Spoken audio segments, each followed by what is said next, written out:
Olá, sejam muito bem-vindos a um novo episódio do InfraCast, com 2 entrevistados que já estavam na nossa pauta e que não podiam faltar. Então eu te agradeço muito, Fábio Abraão, diretor de infraestrutura do BNDES, e Pedro Bruno, superintendente também de infraestrutura do BNDES, que tem um protagonismo inquestionável no mundo da infraestrutura e estão à frente da estruturação de projetos de parcerias e desestatização que estão sendo coordenados e liderados pelo BNDES em âmbito nacional. Muito bem-vindos, obrigada por terem aceito o nosso convite. Agradeço, é um prazer estar com vocês. Do nosso lado já era uma vontade, né? Que a agenda não casava, mas agora casou. Então a gente está aqui à disposição para trocar ideias, para dividir um pouco o que o banco está fazendo. Pelo Bruno, como meu superintendente, é a peça fundamental, né? Toda essa arquitetura que o BNDES vem construindo na frente de infraestrutura, tanto como estruturador, a fábrica de projetos. É um prazer estar aqui com vocês hoje. Boa tarde a todos, Isadora, Fernando. Reforço aí as palavras do Fábio. É um grande prazer, algo que a gente já estava programando há algum tempo, né? Originalmente presencialmente. É um prazer estar remotamente. Em breve estaremos juntos. Agradeço o convite. Fábio e Pedro, se vocês puderem, para que os nossos ouvintes saibam, quais têm sido as principais atribuições da diretoria de infraestrutura do BNDES? Vocês falaram sobre a fábrica de projetos e a questão de financiamento, isso também está embaixo de vocês. Conta um pouquinho para a gente qual tem sido a atribuição dessa diretoria. O banco, desde que a gente assumiu a administração, ele tem 2 pontos importantes aí de desenvolvimento. Um deles é gerar impacto positivo para a sociedade e o outro é estar pronto a desenvolver projetos que alavanquem a economia. E aí, dentro dessa lógica, a gente entende que o Brasil ele tem uma certa inconstância de projetos de infraestrutura, tanto do ponto de vista de volume quanto de qualidade. Então, tem projetos muito bons, às vezes tem projetos ruins, assim por diante. A missão da diretoria de infraestrutura é, primeiro, originação, ou seja, a gente saber que o banco, com seu olhar técnico, seu olhar setorial, ele consegue identificar os melhores ativos dentro dessa lógica, nesse binômio, né, de impacto na sociedade, alimentar o crescimento econômico, ele consegue identificar os potenciais bons projetos. A partir daí, tem toda a parte de estruturação, que é uma parte técnica. Na sequência, né, vamos imaginar que vem um leilão, o banco suporta também pós-leilão do ponto de vista jurídico. Isso no Brasil é muito relevante, ou seja, muitas vezes a determinada companhia ela vence um bid, mas ela não começa aí uma disputa jurídica, o banco apoia também, mas a gente não tem a prerrogativa de tomar decisão de empréstimo. E isso é bom e importante. Por quê? Em paralelo ao funcionamento da diretoria de infraestrutura, você tem a diretoria de crédito com seus times. Então, há uma troca durante a execução do projeto, durante toda a parte de estruturação, e uma retroalimentação. Então, são diretorias separadas, né? E que uma fortalece a outra. Muito bom. Pedro, você quer complementar alguma coisa sobre a sua atuação como superintendente? Como o Fábio falou, acho que uma das grandes pontos que o banco agrega nesse nosso processo de estruturação é porque, em que pese serem, né, diretorias separadas, existem toda, né, uma questão também de separação de funções, mas que, obviamente, os projetos que vão ser estruturados pelo banco, eles já têm um olhar como grande agente financiador da infraestrutura, então, para garantir a financiabilidade futura, que é um dos grandes temas que a gente discute quando se falamos de parcerias, né? Então, esse olhar é fundamental, e aí só colocando um pouco no papel da superintendência de governo, então a gente, né, no âmbito que a gente tem chamado de fábrica de projetos, a gente se encarrega aqui da atividade de originação, junto aos clientes, aí, desenvolver essa carteira de projetos, pelo lado mais comercial e depois com o acompanhamento também da execução desses projetos ao longo do tempo. Então, é de maneira a estar próximo dos nossos clientes e do setor público, né, nas 3 esferas, né, projetos federais, estaduais e municipais, e garantir, então, a qualidade desses projetos ao longo do tempo. Uma dúvida que surge sempre é como que funciona a interlocução do BNDES com o PPI, com o Ministério da Infraestrutura e, eventualmente, com a Caixa, que também está engajada na estruturação de alguns projetos. Como que vocês definem o que e quem faz o que? E também como vocês priorizam e se relacionam com estados e municípios. Como que você coloca na sua carteira um projeto de presídios de Santa Catarina e Rio Grande do Sul e, eventualmente, não um presídio em Roraima. Enfim, estou dando um exemplo aqui. Como funciona essa interlocução no nível federal e com os estados e priorização de projetos? O PPI, ele é um ponto de convergência dos projetos de infraestrutura. Ele também é um ponto de convergência do ponto de vista de geração de projetos no âmbito federal. Então, por exemplo, o Ministério do Desenvolvimento Regional, ele tem algum projeto, digamos, de irrigação, é natural ele seguir o caminho até o PPI e abriu a primeira ideia de projeto do PPI. O BNDES é um braço mais operacional. No governo federal, você tem capacidade técnica e escala, né? Não só pela qualificação de profissionais, mas também porque o governo federal, ao longo dos anos, ele sempre tem uma carteira, né, de concessão, de PPP, de alguma estruturação. Então, ele consegue manter o conhecimento. Isso não acontece com os entes subnacionais. O governo federal ele tem uma capacidade de originação muito apurada. Dificilmente chega um projeto de alguns ministérios, como o Ministério de Minas e Energia, o Ministério de Infraestrutura, o próprio MDR. Esses projetos, eles chegam bem concebidos. Então, essa originação, ela tem, vamos dizer assim, uma necessidade menor quando a gente fala de governo federal. Porém, alguns ministérios, vamos dizer assim, com menos estrutura, e os subnacionais, eles precisam muito do apoio. Por quê? É algo muito novo. Então, essa expertise é uma expertise que está em maturidade. Ou um determinado estado vai fazer uma concessão de rodovia que vai durar 35 anos. Como não é feito o tempo todo, a própria equipe técnica, né, você não tem a escala para manter uma equipe técnica o tempo todo. Então, nessas situações, essa etapa de originação é crucial. E aí o banco ele assume também esse papel de originação, principalmente nos entes subnacionais. A partir daí vem a etapa de estruturação técnica, né, e o leilão. No caso da Caixa, a Caixa também é uma estruturadora de infraestrutura, ela é mais focada em projetos com tickets menores, né, ou seja, normalmente a gente mede um projeto desse pelo investimento gerado, né.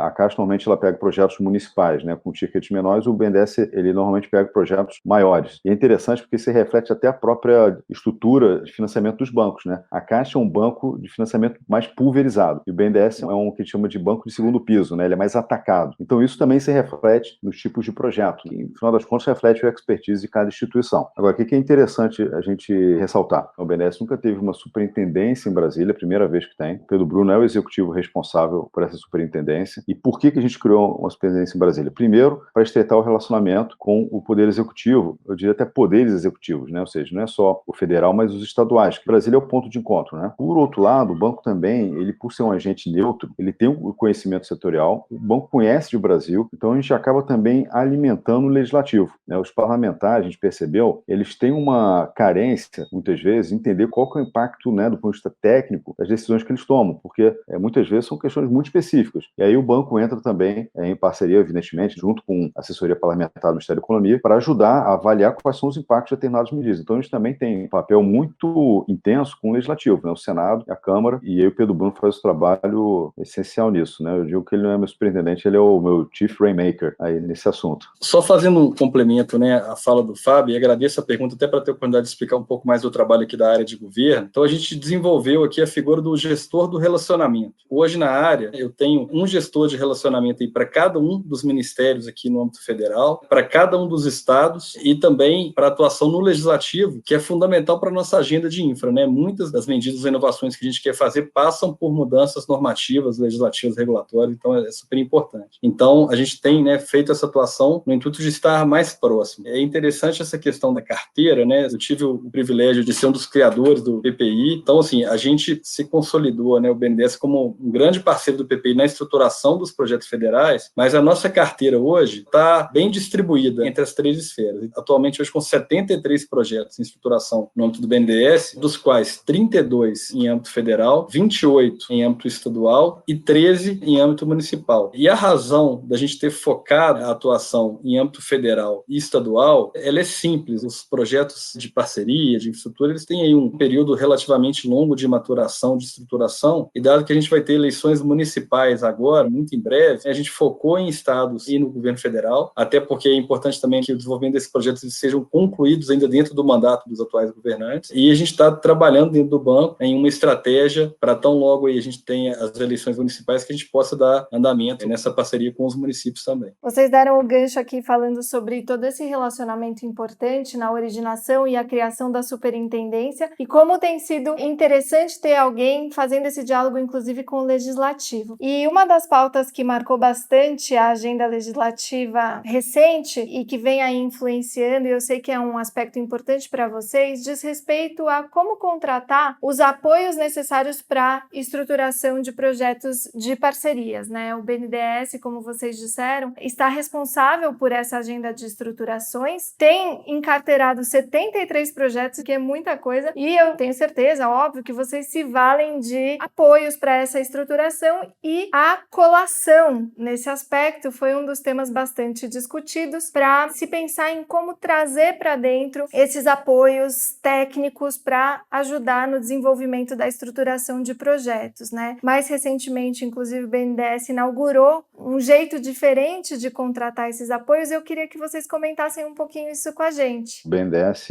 ele historicamente fazia uso do pregão. O pregão tem como característica essencial o privilégio do preço, né, sobre a qualidade. Porém, o banco já vinha estudando há bastante tempo o uso da nova lei das estatais. A questão toda do legislativo, né, o legal, você tem um tempo de maturidade, né? O próprio pregão rodou no banco durante 3 anos e pouco, mais ou menos. É um tempo bom para experimentar o que funciona, o que não funciona, né? Agora, quando a gente fala de projetos de alta complexidade, o pregão ele não é a melhor ferramenta. Evidentemente que algumas parcelas, talvez dentro do projeto, pode funcionar, às vezes uma atividade mais commodity, enfim. Mas projetos de alta complexidade, o ideal é outra ferramenta de contratação, e de fato a gente inaugurou aí o uso da lei das estatais através dessa modalidade, que é uma modalidade mais próxima do mercado privado. A gente está fazendo isso com muito cuidado, é uma parceria que a gente tem com o Tribunal de Contas da União, a gente tem pilotos com o Tribunal de Contas. Piloto significa o seguinte, são projetos que a gente fez todo o normativo interno do banco, baseado na nova lei das estatais, conduz o processo de contratação e, em paralelo, o Tribunal de Contas abre um processo e observa e, inclusive, discute conosco o andamento. Nesse caso, especificamente, para concessões, a gente está aplicando justamente para o Porto de Santos e São Sebastião, né, ou seja, os portos aí sob a Codesp, e os 7.200 quilômetros de rodovias federais. Isso vai ser importante porque essa carteira é bastante grande, mais de 70 projetos, claro que isso daí muda ao longo do tempo, mas ele soma algo em torno aí, uma outra métrica que a gente utiliza é o investimento direto que essa carteira pode gerar. E hoje ela está em torno de 188 bilhões de reais. Claro que isso daí é ao longo da execução dos projetos, mas, por outro lado, também é concentrado normalmente, né, como infraestrutura nos primeiros anos. Então é uma carteira que tem um impacto enorme para o país, com de geração de renda, atração de investimento, de dinamização da economia, é algo que é espalhado, o Bruno comentou, no Brasil inteiro. Mais ou menos 70% da nossa carteira é de subnacionais, 30% é carteira federal, tá? Essa métrica de 70-30 é nesse impacto, o CAPEX estimado. Então, um modelo de contratação mais adequado, ou seja, através das estatais, é o que a gente identifica como sendo o melhor modelo. Não para 100% dos casos, mas principalmente para aqueles que são de maior complexidade. A gente queria agora, então, já mudar para essa que tem sido, não diria a principal, mas o BNDES foi muito feliz em transformar o seu S em S de saneamento. Foi uma sacada de comunicação muito boa. Já em 2016, né, o BNDES começou a advogar a ideia de aumentar a participação privada no setor e, passado aí esse período, vocês conseguiram estruturar e têm estruturado um conjunto de parcerias, a primeira publicada agora, que é a de Alagoas, o edital já está publicado, e a tão esperada concessão do Rio de Janeiro, da SEDAI, que, se eu não me engano, estamos falando de 32 bilhões em investimento, é uma monstruosidade para um setor que tem tanta carência. O que eu achei interessante para a gente que milita no setor de saneamento é justamente a opção que foi feita para as modelagens. Uma das ideias era uma privatização pura e simples, mas na verdade o BNDES optou nesse momento, acho que junto com os estados, por modelos intermediários de subconcessão, não abarcando todo o estado. Quais foram os drivers ou quais foram as questões que levaram por essa opção e não pela opção da privatização, mesmo porque na questão da privatização a gente sabe das limitações legais existentes, mas se vocês puderem comentar um pouco, isso seria muito, muito bom. Aquilo que eu comentei no início, né? A gente tem uma missão no banco que é impacto na sociedade, impacto na economia. Então, quando a gente olha uma oportunidade, no caso Alagoas e SEDAI, que são os dois primeiros, a gente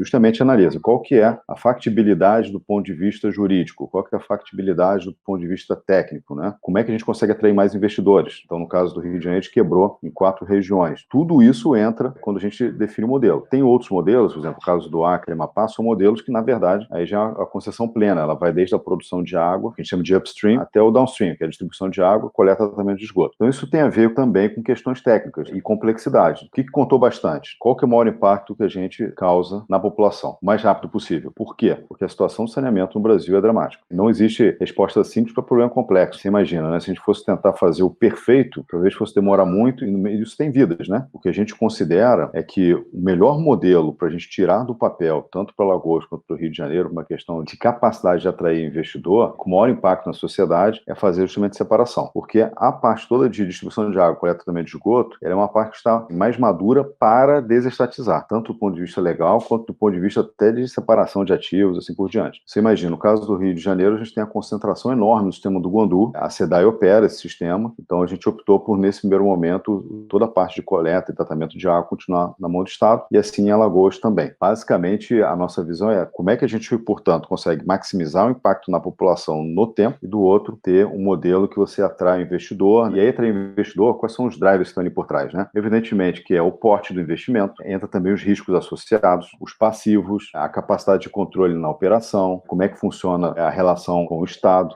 Então, quando a gente começa a pesar todos esses elementos, isso nos apontou para esse modelo. E também experiências bem-sucedidas na prática, né? Um dos melhores municípios no estado do Rio de Janeiro, do ponto de vista de saneamento, é Niterói. Niterói funciona exatamente assim, ela compra a água da SEDAI e faz toda a parte depois do downstream, né? A distribuição da água, a coleta também de esgoto, e funciona perfeitamente bem aí há décadas. Uma mistura do objetivo estratégico de um lado com decisão executiva prática do outro. Essa agenda do saneamento é uma agenda que muito nos orgulha aqui no banco. Essa talvez seja uma das agendas que tem maior impacto social, que vai tirar o país aí de muito atraso. Para além dos projetos que foram mencionados aqui, da Casal e SEDAI, né, Alagoas e Rio, a gente está com uma carteira hoje de 9 projetos de saneamento em andamento. Eu acho que a boa notícia é porque, à medida que a gente tem projetos que avançam e já vão ao mercado, e nós temos convicção que vão ter muito sucesso, você tem um efeito cascata que outros projetos vêm a reboque. Então, essa carteira é uma carteira que está em crescimento. A gente espera poder, em breve, anunciar aí novos projetos também que vão estar em estruturação. Mas hoje a gente está falando, né, de algo em torno de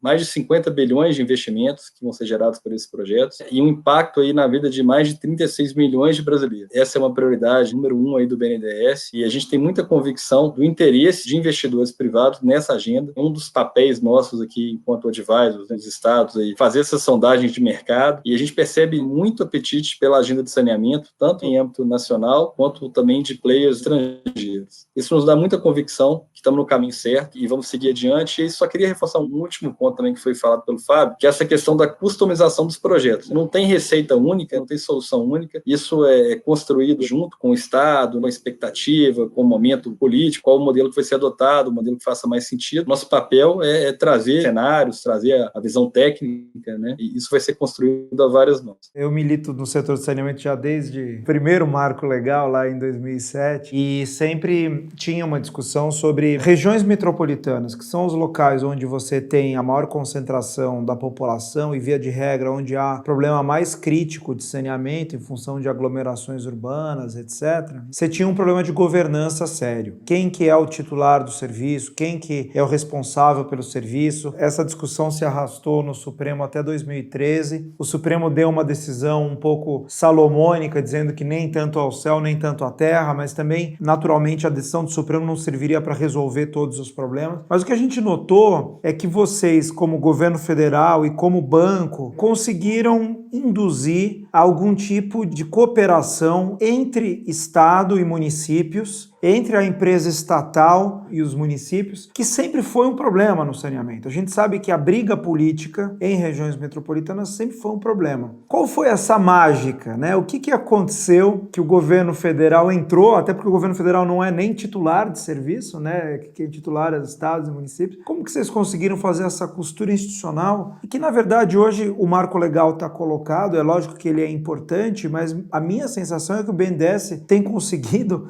mesmo sem o novo marco legal, fazer uma costura institucional que travou o setor de saneamento por muitos anos. Conta um pouco dessa mágica pra gente. E se puder, acrescentando um pouquinho a essa pergunta, colocar em perspectiva esse momento mesmo do novo marco legal de saneamento e como o BNDES tem participado dessa agenda legislativa, pontuando as coisas que são importantes na prática que vocês estão assistindo e protagonizando. De fato, o BNDES ele faz essa articulação entre os municípios e o Estado e, evidentemente, o BNDES é um braço do governo federal. A nova legislação, o novo marco legal de saneamento, a gente espera que seja votado muito em breve no Senado, ele ajuda a resolver essa etapa, né, que é uma etapa de originação. Deixa muito mais simples essa delegação de responsabilidade. O banco faz, sim, essa articulação. Essa articulação é feita com base nos argumentos técnicos, né? Então a gente mostra o que é possível fazer, por que determinado município jamais vai conseguir resolver o problema sozinho, que não tem escala. E com isso a gente vai juntando visões, sempre pelo lado técnico. Isso vem funcionando muito bem. No caso caso das regiões metropolitanas, teve essa questão toda, mas a gente entende hoje que a entidade região metropolitana, do ponto de vista legal, é muito robusta. A região metropolitana do Rio de Janeiro, por exemplo, com posições divergentes de alguns poucos municípios, e por meio da votação isso daí foi resolvido. Agora, todo esse trabalho anterior, ele realmente é muito custoso do ponto de vista de tempo. Faz parte do nosso escopo? Faz, é algo que é dentro da originação. Agora, o novo marco legal vai deixar isso muito mais azeitado. A gente acredita que a velocidade de novos projetos vai aumentar por conta disso. Agora, quando o banco entra, faz todo esse trabalho, ele já chega no ponto de a gente levar a mercado para consulta pública, é porque, de fato, essa etapa toda foi vencida e muito com base aí na argumentação técnica no que é possível e o que não é possível fazer. Mostramos as contas, mostramos o que é possível atrair de investimento, mostramos o que não é, mostramos por que é importante os municípios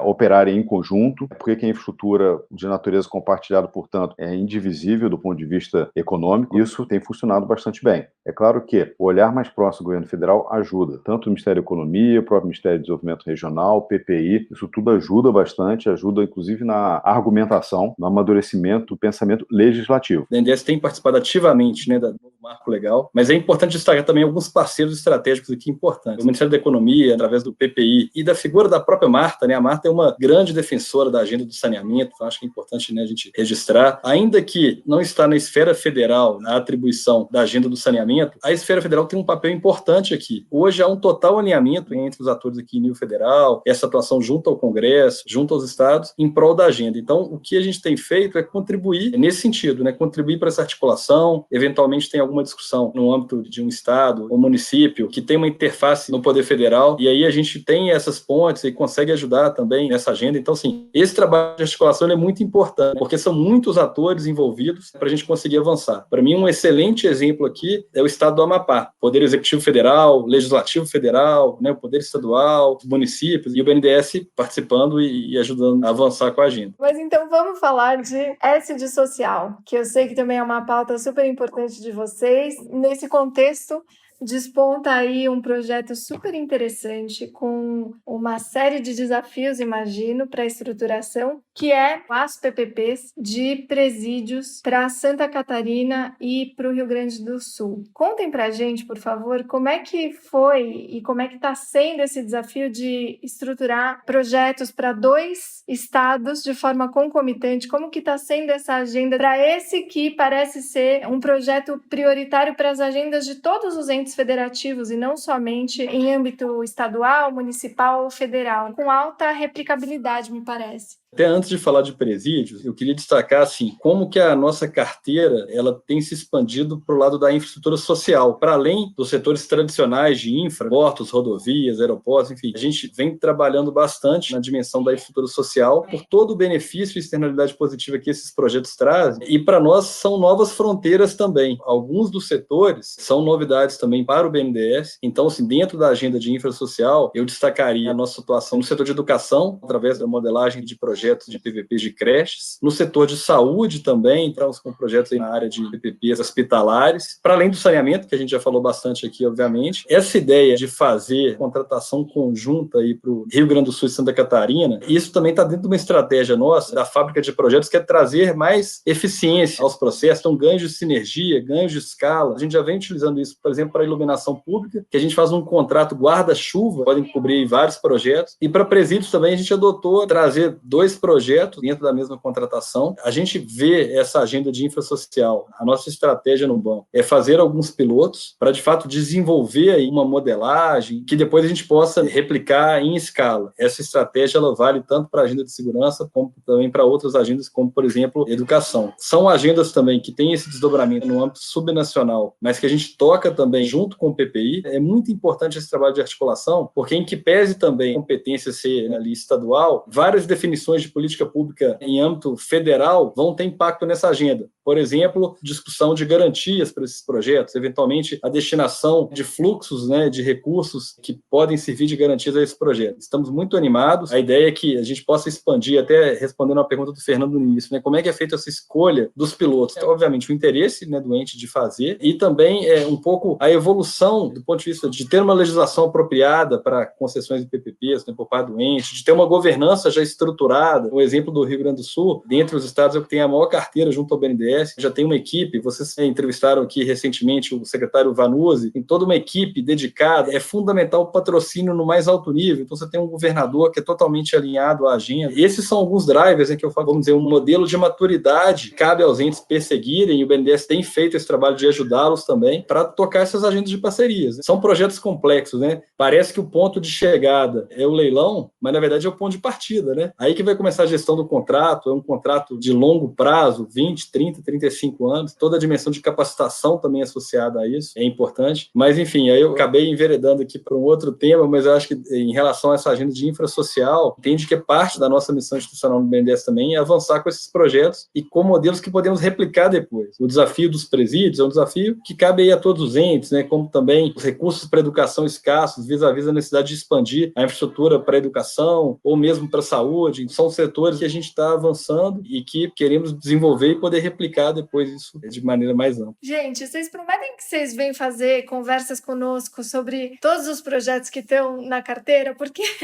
além de perguntar sobre cada um desses projetos, né, e aí dando seguimento na sequência de amadurecimento de um projeto, como o Pedro falou, né, o projeto começa depois que a gente lança, né, a linha de chegada não é o lançamento, é a linha de partida. E aí, para encadear aqui o nosso ouvinte nas fases dos projetos, né, a gente falou um pouco da originação, a gente falou da contratação de apoios, a gente falou da estruturação, e tem uma fase, uma etapa super importante que a gente sabe também que está na agenda de vocês de forma muito estruturada e vocês têm chamado a atenção para isso, que é o diálogo com o mercado. Até o Pedro falou aqui sobre as sondagens, né, o Fábio também enalteceu, inclusive o Fábio é uma pessoa oriunda do mercado, sabe como que os atores recebem esses projetos com o governo, mas no mais das vezes esse momento, né, essa etapa é uma etapa de grande desafio para os estados, para os municípios e para a administração federal. Como é que o BNDES vem conduzindo esses roadshows, essas sondagens de mercado e aplicando as melhores práticas para as modelagens para os projetos de infraestrutura? Cara, no projeto de infraestrutura, desse ponto de vista como um produto, né, você tem que colocar o produto na prateleira, tem que ter alguém para comprar. Esse diálogo com o mercado investidor, ele é fundamental. O banco ele faz isso em diversos momentos. Então, durante a estruturação, a gente faz isso, muito comum. No caso de saneamento, a gente separou um dia inteiro o nosso auditório, recebemos todo mundo, fizemos a apresentação de cada um dos projetos. Foram cerca de 20 investidores, instituições investidoras, né, presentes. Depois existe o processo de troca, de retirada de dúvidas, e assim vai. Então, isso é um contínuo. Agora, depois que é lançado o edital, né, para a consulta pública, ele entra dentro de um rito mais formal, mas essa conversa com o mercado ela é constante. O Brasil, ele carece de algumas informações que são fundamentais para um país que quer manter uma agenda de infraestrutura consistente no longo prazo. Uma delas é que boa parte dos investidores de infraestrutura no mundo, décadas atrás, era basicamente europeus,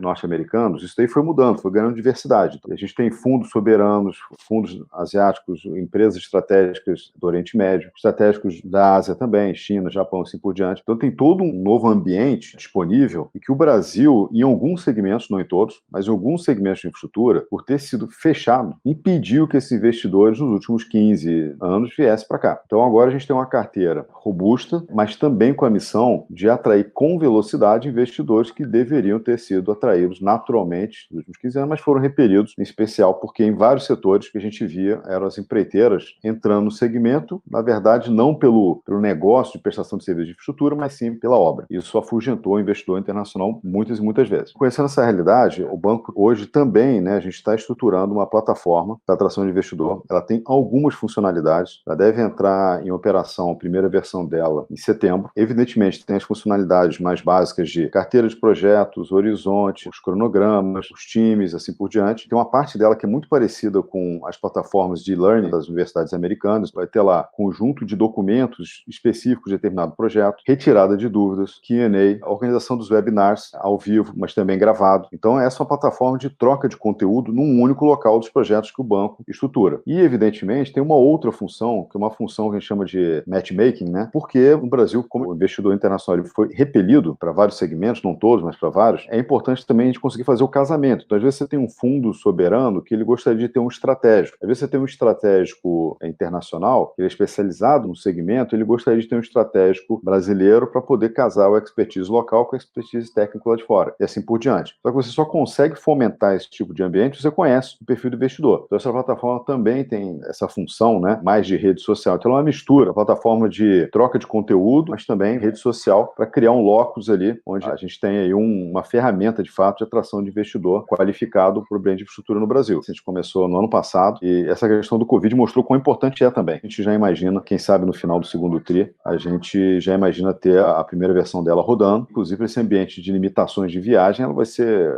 fundamental. E aí, depois, a ideia é que isso congregue as iniciativas do BNDES, mas também a gente começa a enxertar os conteúdos do próprio PPI e faz parte dessa união de forças para dar uma dinamicidade no ambiente de infraestrutura no Brasil, mas também diversidade do ponto de vista de investidor, de operador, né? E assim competição também. Nós somos muito privilegiados. Eu sou um otimista em relação ao país. Porque hoje nós temos uma grande vantagem competitiva, até porque esses grandes projetos de infra a gente concorre, a gente tem que ter ciência disso com o mundo. Esses investidores eles estão olhando o mapa do mundo ali e vendo as oportunidades. A gente tem, acho que, 2 pontos aqui que nos dão uma grande vantagem competitiva. O primeiro, o volume de demanda de investimento em infra que a gente tem. Isso permite, né, a um investidor que eventualmente não esteja no Brasil montar um time para cá, porque ele vai participar de um leilão de saneamento agora. Se ele perder, daqui a pouco tem outro, e tem outro, e tem outro, ou ele vai fazer a mesma coisa para rodovias, e por aí vai, ou iluminação pública, ou outros setores. A gente tem muito o que ser feito. Isso nos dá uma vantagem competitiva muito grande. E o outro ponto é profissionalizar esse relacionamento com os investidores. No Brasil, nós temos muito que avançar nesse aspecto, temos avançado, que é, de fato, então, assim, é criar esse ambiente de confiança, de previsibilidade. Nós estamos com as informações dos nossos projetos transparentes aí no site, assim como o próprio PPI faz, é dar previsibilidade ao investidor. Então, ó, se o leilão vai ser daqui a tanto tempo, vai ter leilão daqui a tanto tempo. Ter esse ambiente de confiança, de previsibilidade e de interação constante. O diálogo com o investidor tem que ser constante. Fechei a modelagem, lá no final, quando já publiquei o edital, eu vou conversar. Não, a gente conversa o tempo inteiro. A interação o tempo inteiro é testar ideias, testar modelos, ir aperfeiçoando, recebendo o feedback do mercado, porque, de novo, né, quem vai comprar no final, na ponta, é o investidor. Então, isso é fundamental. Nós temos um papel privilegiado enquanto hub, enquanto um grande estruturador de projetos em âmbito nacional, porque eu consigo, então, ter uma estrutura dedicada a essa atividade por conta da minha escala. Se o Estado fosse sozinho buscar esse investidor, é muito mais oneroso para ele, né? E nós somos banco. Eu tenho o lado já da dimensão de relacionamento com os investidores pela dimensão de crédito também. Então, assim, de fato, aqui é uma atividade que o BNDES agrega muito valor a uma parceria com o ente público, porque o pior dos mundos para nós, enquanto BNDES, é eu modelar um projeto que vai ter um leilão vazio. Isso não vai acontecer,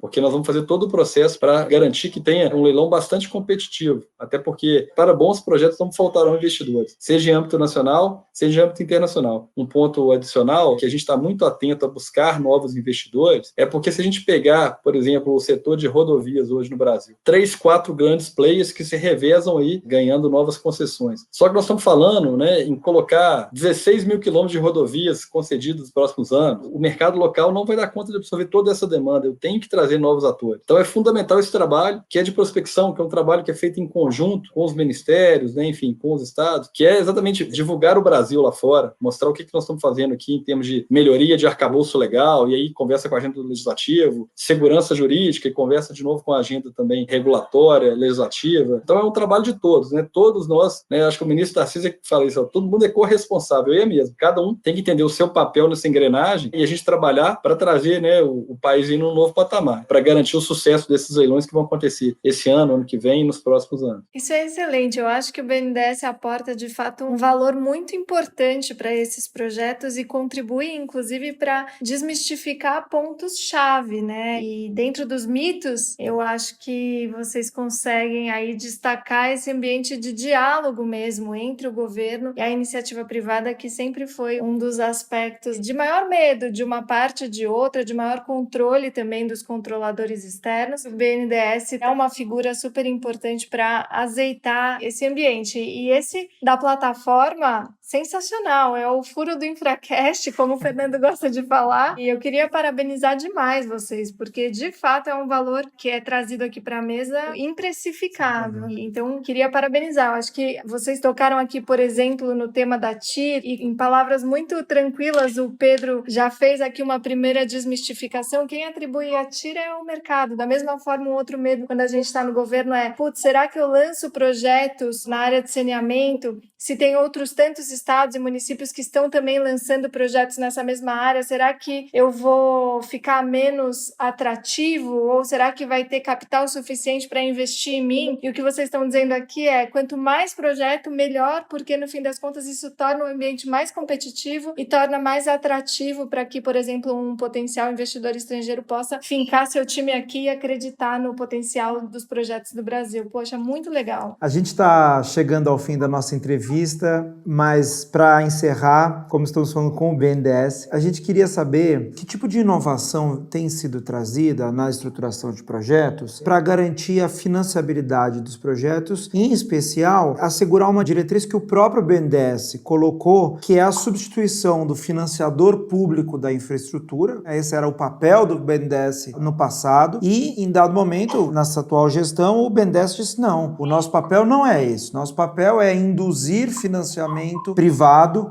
da infraestrutura e ajudar nisso. A gente sabe, por exemplo, da experiência do Banco Mundial, do IFC, com parceria com o governo de São Paulo, que trouxe um conjunto de inovações para as estruturas de financiamento, o acordo tripartite e outras questões. Como que isso tem sido trabalhado dentro do BNDES para justamente fomentar esse mercado primário e também uma coisa muito desejável, sempre foi, que é o mercado secundário de financiamento da infraestrutura, em especial por meio de debêntures e outros títulos. Se vocês puderem comentar o que a diretoria de infraestrutura tem feito para fomentar esse modelo, seria muito bom. Esse talvez seja um dos principais pontos quando a gente fala em investimento em infra no Brasil, né? Um dos principais gaps. Nós somos um banco de desenvolvimento. Se o banco de desenvolvimento compete com o mercado privado, tem uma coisa errada. A gente tem que estar induzindo o desenvolvimento. Então, para isso, um dos pontos mais importantes, talvez a pedra basilar, seja o fato de que hoje as taxas do BNDES não são mais taxas subsidiadas. E quando um banco oferece crédito a taxas subsidiadas, ele pode estar criando um ambiente para que projetos que não deveriam ser financiados porque não ficam de pé, sejam financiados. Ou seja, é uma artificialidade. Toda artificialidade na economia, uma hora cobra o seu preço. Portanto, como é que funciona isso daí? Isso a gente vê na própria carteira do banco. Segmentos de infraestrutura maduros, normalmente a gente vai ver um peso maior do crédito privado. É o caso, por exemplo, de linhas de transmissão de energia elétrica. Portanto, se o banco de desenvolvimento ele cobra parecido com o mercado privado, muito provavelmente o mercado privado tem que fazer o crédito mesmo.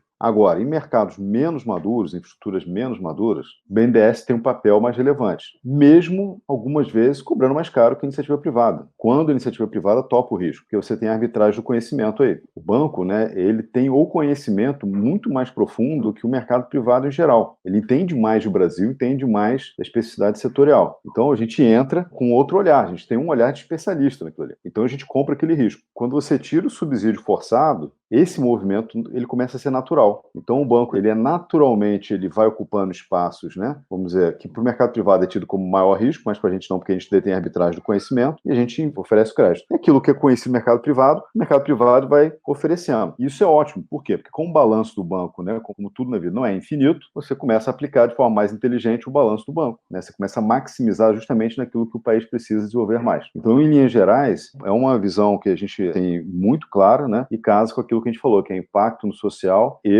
atração de desenvolvimento econômico. Do ponto de vista de ferramentas, né, para aumentar a financiabilidade, o Brasil ainda carece de instrumentos, principalmente porque quando você precisa atrair investidor internacional cujo balanço está lá fora, a gente começa a falar de instrumentos de garantias, né, que muitas vezes esse investidor internacional ele não pode oferecer a garantia corporativa, então exige que tenha esse outro desenho, e a gente está buscando isso. Então, tem vários projetos, eu não vou mencionar aqui por questão de confidencialidade, funcionam como estudo de caso, então são projetos concretos que as áreas de crédito, aí, a diretoria, né, porque a diretoria ela na eleição colegiada, está fazendo desenhos muito interessantes, muito criativos, né, para permitir que o investidor internacional tenha um mecanismo de garantia que viabilize tomar empréstimo do banco. Essa é uma parte muito importante. Agora, eu diria que talvez a ferramenta mais importante seja originar bem, estruturar bem. E o banco ele tem a capacidade de ser independente, tá? Isso é uma vantagem do banco, é engraçado, porque nem sempre isso é percebido de forma muito clara. O BNDES, pelo tamanho, vamos dizer assim, pelo protagonismo no crédito aos subnacionais, né, é uma outra relação. Às vezes você tem alguém estruturando um determinado projeto para um ente subnacional, é normal, né? Às vezes você tem lá o prefeito, o governador, coloca pressão, não, botar mais investimento. Ele quer atrair mais investimento para o estado dele, é legítimo, não tem nada de errado nisso. Do ponto de vista do projeto, pode não ser a melhor decisão, mas com política pública então não tem nada de errado com o desejo, né, do governante naquele momento. Mas quem está estruturando tem que ter a capacidade de falar não, é a capacidade não só técnica, tem que ter a capacidade também institucional. E o BNDES tem isso. Então, quando a gente fala por originar bem, estruturar bem, também passa por ter a capacidade institucional de dizer, olha, isso aqui não funciona, vamos por esse caminho. Qual que é a visão visão, né? Acho que o Fábio colocou muito bem, né? Assim, o papel nosso enquanto Banco de Desenvolvimento é maximizar. Quanto mais a gente conseguir alavancar recursos privados, mais eu preservo o balanço do banco. Esse é um ponto muito caro para a gente. O que a gente percebe que conversa com toda a estratégia da fábrica de projetos, né? O grande gargalo são a falta de bons projetos. Então, o que a gente quer avançar muito? É colocar bons projetos na rua. Bons projetos na rua, eles vão ser financiáveis, né? O mercado vai ter apetite por eles. Acho que nós temos que aprender com os erros do passado. Poxa, gente, sensacional. Eu tô aqui impressionada com a capacidade que vocês têm e com o tanto de coisa e de assunto que tem em cada uma dessas fases que a gente falou aqui, né? Desde a originação até o financiamento desses projetos. E não é pouca coisa, e eu tenho certeza que tem muito mais. O bom dessa pandemia é que a gente pode fazer um episódio assim, digital, e o combinado de vocês virem para o estúdio continua mantido e a gente pode retomar o nosso bate-papo. E eu queria agradecer imensamente pela disponibilidade de vocês, por esses ensinamentos que vocês nos trouxeram. Foi realmente um encontro muito rico. O InfraCast já está namorando o BNDES há um tempão e hoje, no Dia dos Namorados, estou até de vermelho, a gente conseguiu fazer então essa entrevista e que seja a primeira de muitas. Parabéns pelo trabalho que vocês estão desenvolvendo. De fato, é muito representativo. É um prazer. Enfim, a gente vai estar sempre disponível, né? Arruma um espaço na agenda. É um dever a gente comunicar na população brasileira. Então, para a gente é uma satisfação muito grande. E foi ótimo, certamente, o convite já está aceito. Isadora e Fernando, queria agradecer muito a vocês, né, pela oportunidade. Acho que um bate-papo aqui super gostoso, né? Como o Fábio falou, já aceitamos o convite para um papo futuro e presencial. Parabenizo vocês pelo sucesso e pelo trabalho que vocês estão fazendo e seguimos totalmente à disposição, tá bom? Um grande abraço a vocês e obrigado aí pela oportunidade.